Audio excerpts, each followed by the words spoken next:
Today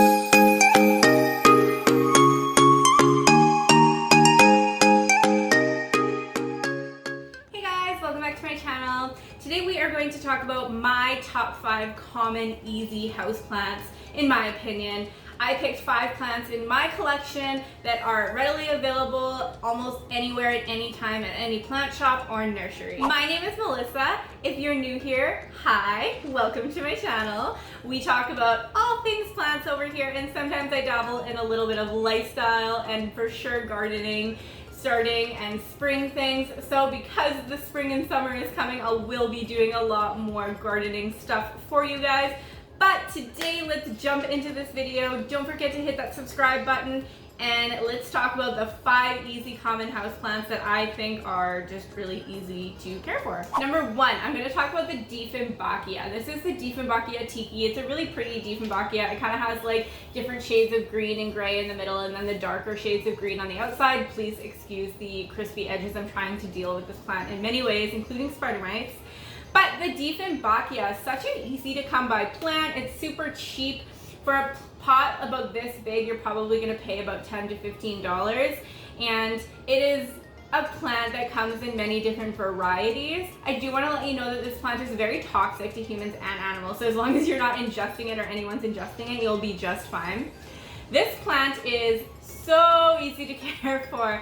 It can do medium to moderate low light, and it just thrives on a little bit of neglect. I water it maybe every 7 to 10 days, and I try to keep it moist. I think it's a plant that likes to be a little bit more moist, but with that being said, it's okay if it dries out a little bit. I have 2 large Dieffenbachias in my front north-facing living room, and they just have thrived. They're always throwing new growth, even all through winter, and just an easy plant and super rewarding in the fact that it's always giving new leaves. Number 2 in the collection today is the Aglaonema. I don't remember the name of this one, but it's a very pretty like dark green on the edges and kind of the white cream variegation in the middle. And Aglaonema is pretty cheap on the price side of things. A size this big is probably between like $10 to $12, but once you start getting a little bit bigger, they can go for about $30 to $40. This plant is, I think, a really easy plant to start off with because it doesn't need a lot of light. I think that plants that don't need that much light are really good beginner plants because it's hard. Learning the light situation for different plants is really hard to figure out. So again, this is a medium to like moderate light situation, a lower light situation. For watering, same as the Dieffenbachia, every 7 to 10 days. I've never noticed if this plant likes to be moist or dry. I just kind of water it whenever I water the rest of my plants.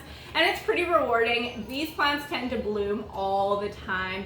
Every plant that I've ever had, except for this one, this is a new cutting I got. But it is always throwing up new blooms. The third one I'm going to talk about is the Transcantia Purple. I want to emphasize on the purple because there are different types of Transcantia out there that are more difficult to care for. This one in particular is so easy and thrives on neglect. I find that it does like a little bit more light, so if you have it right up against a window, it'll do just fine, but it'll grow like a weed. Another name for this would be an inch plant.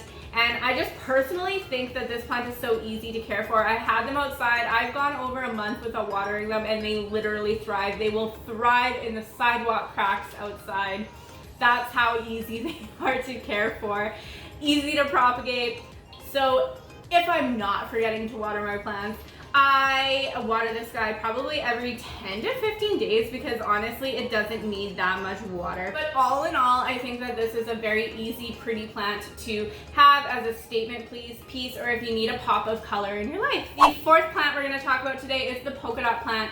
This is just a small plant. Again, this plant is pretty cheap. I think maybe half the size of this plant would go for sure under $10, maybe like $5 to $8. A plant this big would be like $10 to $12, I think. Super fast growing. It's easy to propagate. I'm actually going to link my propagation video on my polka dot plant up above and down below for you guys to check out. It comes in a variety of different colors. This is like a pink and like a white one, but I'm pretty sure there's a blue one, to be honest, and like an orangey or yellowy one. As for watering, I find that this plant likes to stay moist, and it will definitely tell you when it wants to be watered. It will wilt right down, but it'll perk right back up. I give it a full water probably every like 7 days, and it does just fine. I don't give it that much light, but it is pretty bright in the space that it is in, and it seems to be doing just fine for me. And the last one I'm going to talk about is the plant that probably everyone knows. This is the ZZ plant. This is a very common house plant that for some reason is very readily available at IKEA. Up until a year ago, I didn't even know IKEA sold houseplants, but yes, they do. This plant is a very like thick rubbery plant, and honestly thrives on neglect, like straight neglect, similar to the Transcantia Purple. This plant, I've had people tell me that they have watered this plant once every 6 months. I don't go that far, but literally every like 10 days, I give it a shot glass of water, and that's it, just to promote it to be a little bit more happier. This plant literally will look so nice in any pot. I see a lot of people pairing it with gray pots.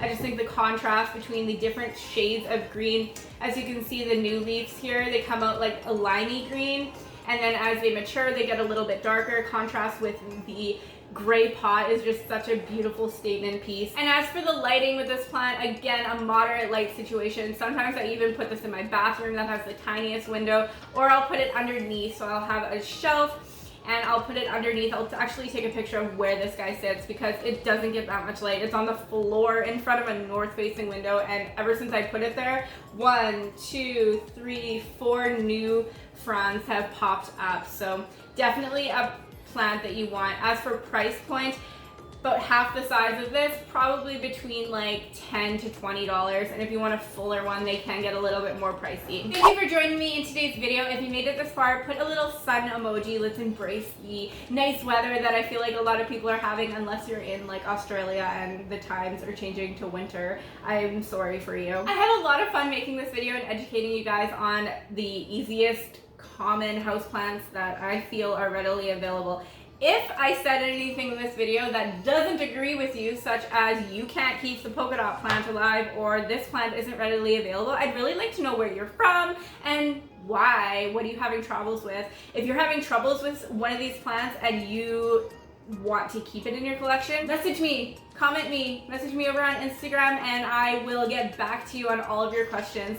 And until next time, XOXO, and then